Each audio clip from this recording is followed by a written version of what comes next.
Picture this. You're standing on the open deck of a modern ferry in the North Atlantic. The wind is a knife. It claws through your jacket, steals your breath, makes your eyes water instantly. It's daytime. The crossing only lasts a few hours, and you know that behind you, there's a warm cabin, hot coffee, and a heater you can switch on with a finger. Now imagine this instead. No cabin, no walls, no roof, no heater, no engine. Just an open wooden longship, narrow, low, wet, and a small crew crammed together on rough planks as winter waves as high as buildings slam against the hull. The year is around 1000 CE. The North Atlantic is a gray, heaving monster. Spray freezes on your beard. Your clothing gets crusted with ice. It's dark for most of the day, and you are weeks from home. One more detail. You are not allowed to light a fire. Not once. Not to warm your hands. Not to heat water. Not even to cook a simple bowl of porridge. If you try, you don't just risk burning your fingers. You risk burning the only thing keeping you from drowning, the ship itself. And yet, the Vikings took these voyages, again and again, across some of the most brutal waters on Earth. They did it without cabins. They did it without heaters. They did it without fire on board. So the obvious question is, how did they not freeze to death? Tonight, we're going to step into that world. We're going to look past the Hollywood helmets and the drinking horns and ask a very simple, very serious question. How did Vikings manage heat on icy seas without using fire? The answer is stranger, more clever, and more human than the movie versions ever show. Because the Vikings didn't heat their ships. They learned how to heat themselves.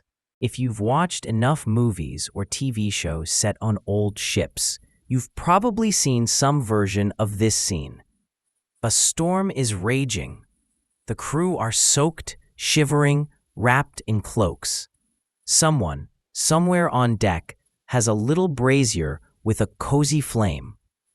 People huddle around it, steam rising from their clothes, as if they're standing by a campfire at a campsite. It looks cinematic. It feels comforting. It is also almost certainly wrong for Viking ships. Archaeology is brutal when it comes to romantic illusions. You dig, you catalog, you record, and what's not there is just as important as what is. From multiple major Viking ship excavations, warships, trading vessels, fishing boats, one pattern keeps showing up. Tools, yes. Barrels, stones, cargo, yes. Food residues, yes. Heating devices, nothing. No iron braziers bolted to the deck. No stone hearths. No special tiles or fire bricks to protect the wood. No soot stains where a permanent stove might have stewed. When archaeologists find cooking gear in ship burials, it's clearly symbolic. Equipment meant for the afterlife, not used in the cramped, exposed space of a working ship at sea. Legal codes and sagas back this up. They talk about going ashore multiple times a day for water and meals.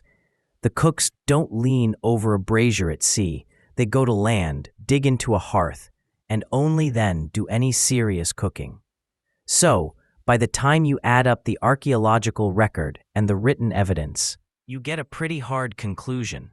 Vikings did not routinely use fire on their ships, and to understand why, we have to look at what those ships actually were. Take a Viking longship in your head and strip away the fantasy. No dragon-breathing CGI flames, no steel hull, just a long, narrow shell of wood held together with iron nails, organic fibers, and substances that, if we're being brutally honest, are basically fuel. The hull is clinker-built, overlapping planks, often pine or oak. The seams are sealed with tar, animal hair, and wool. The rigging is rope soaked in pitch. The sail is woven wool, treated with animal fats or oils to keep water out. If you walked onto that deck with a big open flame, it would be a little like bringing a candle into a room where the walls, the ceiling, and all the furniture have been sprayed with lighter fluid. And remember, Viking ships were open.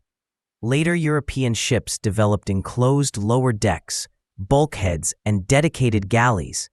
You could, in theory, lock a fire into a contained space, shield it from the rest of the ship, and vent smoke through a chimney. Viking longships? No bulkheads, no separate rooms, no fireproof compartments, just one continuous, open space. If something catches fire near the center, there's nothing stopping it from racing from bow to stern.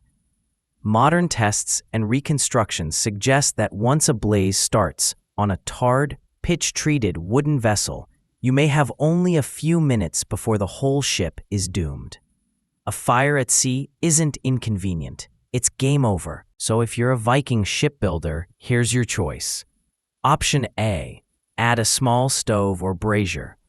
Crew are warmer and can cook on board. But one accident could burn ship, cargo, and everyone on it. Option B, no fire.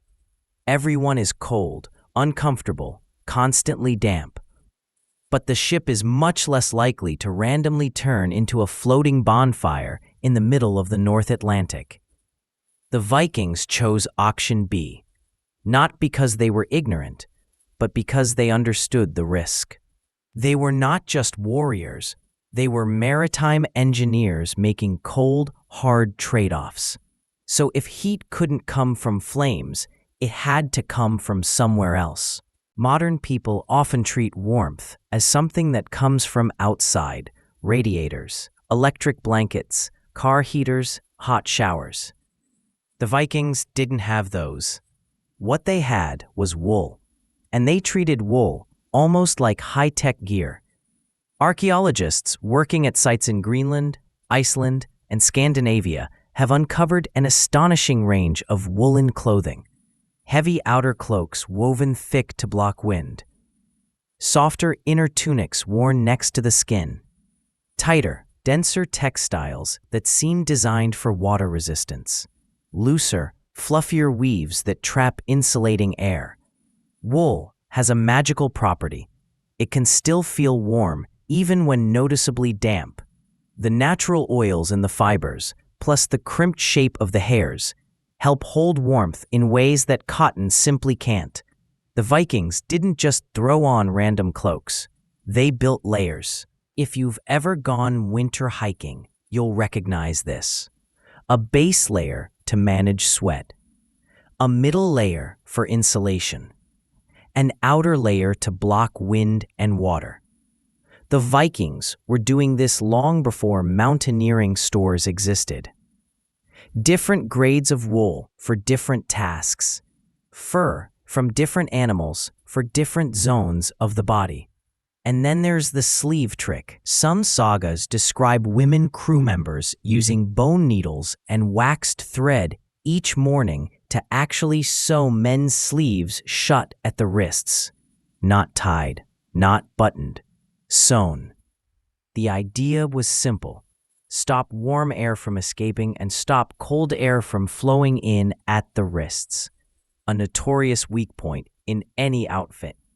Before combat or landings, the warriors would cut the stitches open with their sea-axe knives, regaining full movement. It's such a small detail, but it tells us a lot.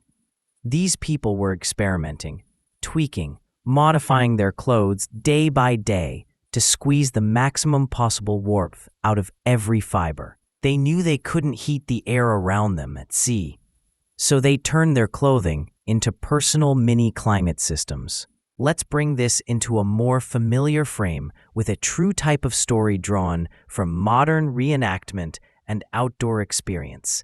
Imagine a modern hiker who loves high-tech gear, Gore-Tex shell, synthetic mid-layer, moisture-wicking base layer, ultralight everything. He joins a Viking ship reconstruction voyage in the North Sea. He's excited. He shows up with all his modern clothing and a smug smile. "No offense, but I don't need wool trousers. I've got the latest stuff." Day 1, he's comfortable. Day 2, the spray and wind pickup. His modern shell beads water, but the constant wetness and salt start to test his gear. He sweats while rowing, then stands still on watch and chills to the bone. The veteran reenactors, dressed in layers of old-fashioned wool, are damp too, but their warmth doesn't disappear as quickly. By day 3 or 4, the hiker realizes something ugly. His expensive gear was designed for mountain storms and short trips, not weeks of constant sea spray, salt, and cold in an open boat. The old wool, when properly layered, repaired, and maintained, performs better in this particular environment. It doesn't look futuristic. It doesn't have brand logos, but it works. Stories like this show up again and again in experimental archaeology. The Vikings weren't behind. They were optimized for their specific hellscape: cold, wet, salty, endless. Warmth wasn't about fashion or status. It was a survival technology. Having good clothing is one thing, but even the best jacket doesn't save you from everything. If you've ever camped in the cold, you know the real test isn't during the day, it's when you try to sleep.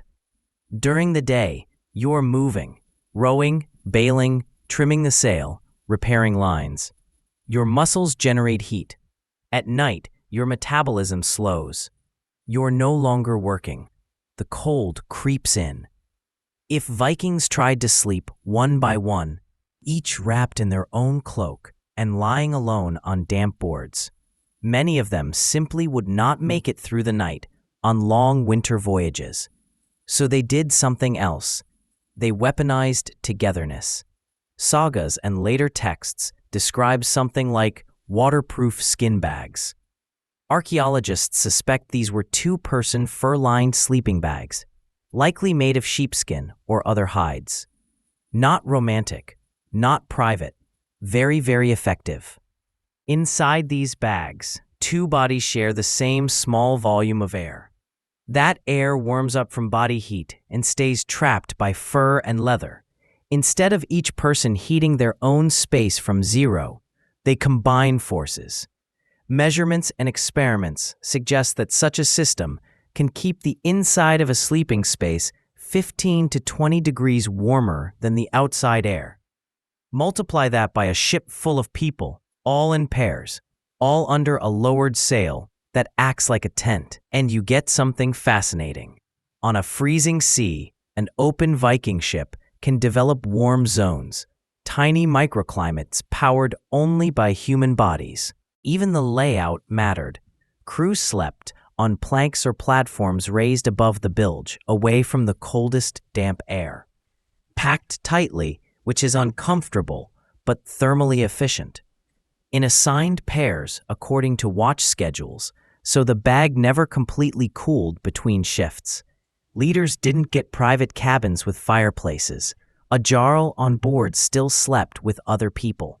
On the ocean, social rank never outranked survival. Picture two groups of volunteers on a controlled winter camping trip. Group A, each person gets their own modern sleeping bag, rated for low temperatures. Group B, pairs of people share double-sized sleeping bags in the same conditions. Both groups are wearing similar base layers. After the first night, both groups survive, but the people in the shared bags report something interesting. They wake up warmer, less stiff, and less drained. They had to negotiate comfort and position, but thermally, they did better. Now imagine doing that in a Viking context. No modern zippers, no synthetic fill, just fur, skin, and wool. Suddenly, the logic of those waterproof skin bags becomes obvious. When your life depends on it, you don't sleep alone. You sleep in layers. You sleep in pairs. You sleep like a pack, not like individuals. Warmth isn't just about insulation and shelter. It's also about fuel. Your body is a furnace. It burns calories to keep you alive and warm. The colder it gets, the more fuel you need. If you can't cook at sea, you have a problem. How do you get enough high-energy food to survive hard rowing, freezing temperatures, and long watches without a single hot meal between shore stops? Vikings answered this with preservation and density.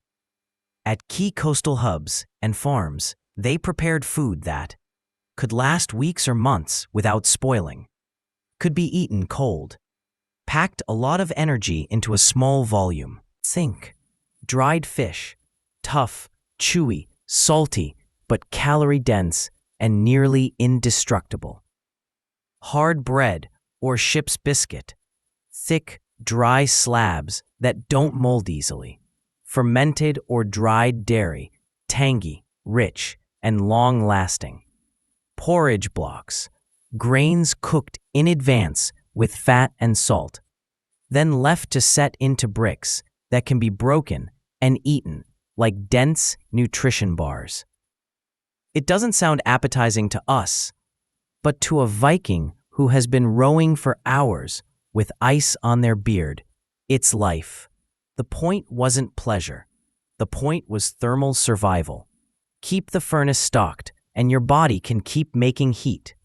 Let the furnace run out, and no amount of wool or fur will save you. To see how much calories matter, consider a more modern scenario. An endurance athlete decides to do a winter ultramarathon in the mountains. He's fit, well-trained, and used to pushing his limits. At first, he keeps up with the pack, but he's trying to cut weight so he doesn't bring enough food. He thinks, I'll be fine, I'll just tough it out. After several hours, something goes wrong. His legs won't respond the way they should. His coordination slips. He starts making bad decisions. He feels cold in a deep, frightening way, not just on his skin, but in his core. He hasn't just run out of willpower. He's running out of fuel. Viking sailors didn't have sports science, but they had experience. They couldn't afford the maybe I'll be fine approach. So they built a whole food system around their voyages. Prep and preservation on land, storage on ships, eating schedules that aligned with watches and work, quick, no-fire food that could be consumed even in terrible weather. They were, in a sense, early cold-weather nutritionists. We tend to imagine Viking voyages as continuous. Ship leaves Scandinavia and sails non-stop to Iceland or Greenland, battling chaos the whole way. The reality was often more measured. Archaeological surveys of coastlines from Norway to the British Isles and beyond have revealed a web of landing spots, winter camps, and harbors. These weren't random beaches, they were infrastructure. At these camps, you find hearths and fireplaces, iron cooking pots with suspended chains, soapstone vessels that can withstand direct heat, longhouses with carefully designed central fires and smoke ventilation, workshops for repairing sails, ropes, and hulls. In other words, all the heating and cooking technology missing from the ships shows up on land. This tells us something crucial. Vikings didn't lack the ability to cook or heat.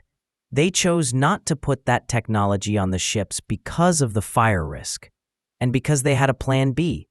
Use the sea as a cold corridor between pockets of warmth on land.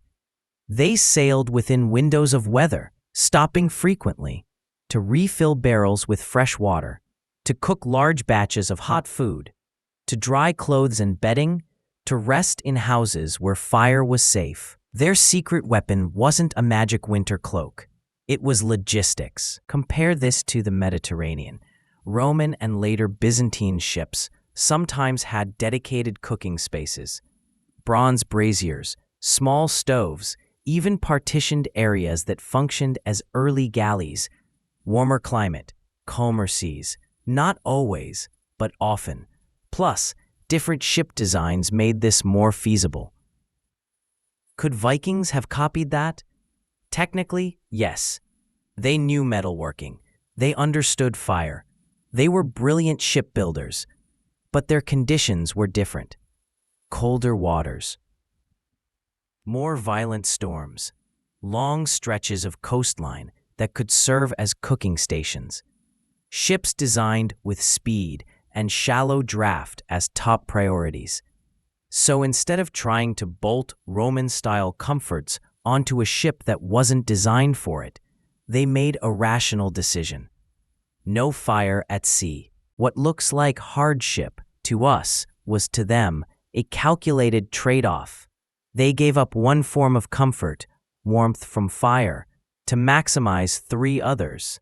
Safety, less chance of burning the only thing keeping you afloat. Speed and capacity, no need for heavy hearth structures or fuel stores. Flexibility, simpler ships that could be beached, dragged, and repaired quickly. The result was a maritime system optimized not for coziness, but for reach. The same system that helped them raid monasteries in England also helped them establish trade links all the way to Constantinople and set foot in North America long before Columbus. So we have the theory: no fire on board, clothing as technology, communal sleeping, preserved food, shore-based heating. But does it actually work? Modern crews have found out the hard way.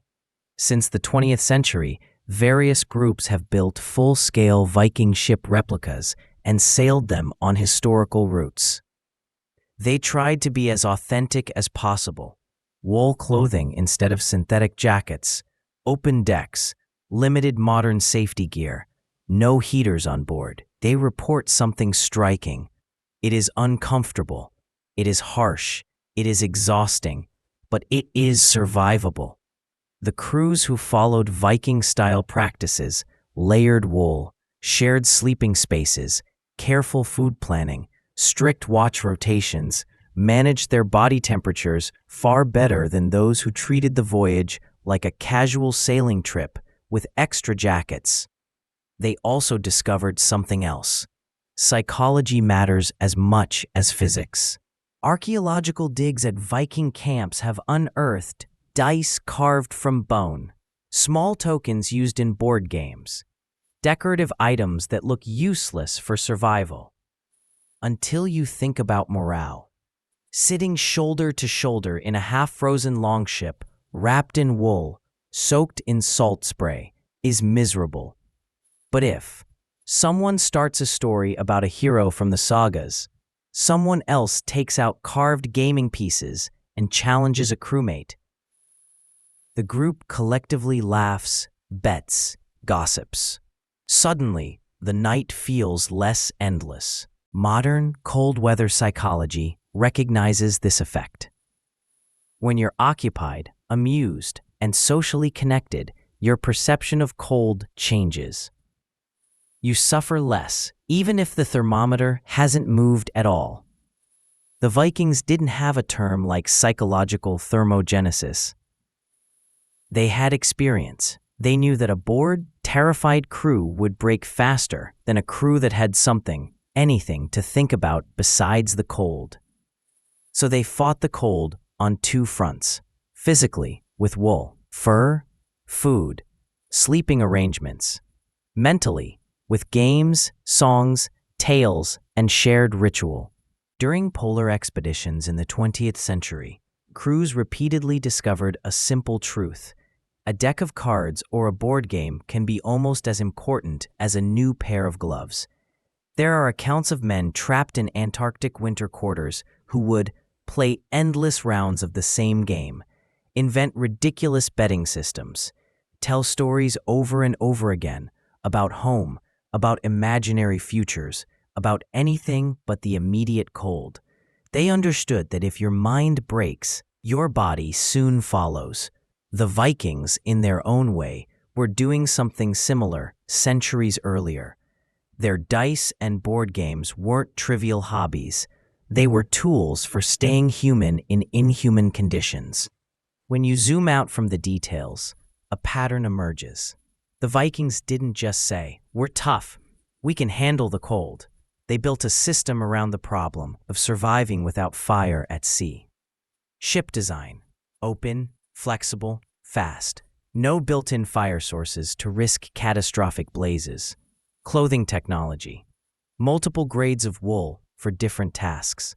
Fur and leather for critical exposed areas. Clever tricks like sewing sleeves closed. Sleeping arrangements: paired sleeping in fur-lined bags. Raised sleeping platforms. A sail that doubles as a tent roof. Food systems: pre-cooked, preserved, fire-free meals. High-calorie, portable rations. Shore-based cooking to recharge. Logistics and timing: networks of harbors and camps. Seasonal planning to avoid the worst conditions. Voyage windows chosen for survivability, not drama. Social and psychological tools: games, storytelling, shared hardship.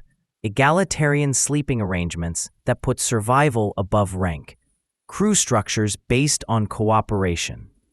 Put it together and the North Atlantic becomes not an impossible nightmare, but a very harsh but manageable environment. Not comfortable, never comfortable, but survivable. So what do we do with this story, besides saying, "Wow, Vikings were hardcore"? There's a deeper lesson in the way they handled the cold. In the modern world, we're used to comfort being just a button press away. Too hot? Turn on the AC. Too cold? Turn on the heat. Too bored? Pull out the phone. We treat discomfort as a glitch in the system, something to be fixed immediately. The Vikings remind us of something different. Sometimes, the solution isn't to fight the environment head-on with bigger heaters or more gadgets. Sometimes, the smarter move is to reorganize ourselves around the reality we're facing. They didn't ask, "How can we make the ocean warm?" They asked, "How can we live with a cold ocean without dying?" And their answers weren't superhuman. They were layers of wool, shared sleeping, preserved food, chosen travel windows, networks of stopping points, storytelling and games. All very human, very practical strategies.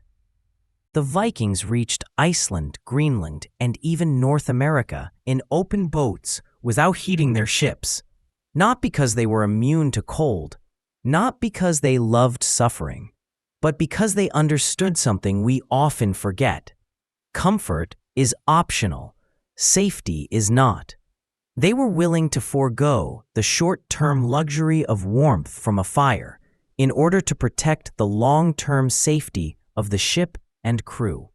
They learned to trade comfort for capability, trade individual ease for collective survival. Trade constant warmth for strategic, controlled warmth at the right times and places. So the next time you feel a winter wind and instantly reach for the thermostat, remember the sailors who crossed the North Atlantic in open wooden ships, wrapped in wool and each other, with no fire on board. They didn't conquer the seas because they were reckless brutes. They conquered them because they were disciplined, cooperative, and endlessly adaptable. They didn't heat their ships. They learned to heat themselves. And in that choice between fragile comfort and resilient capability, there's a question for every one of us. When things get cold in your life, do you look for a heater? Or do you start redesigning your ship?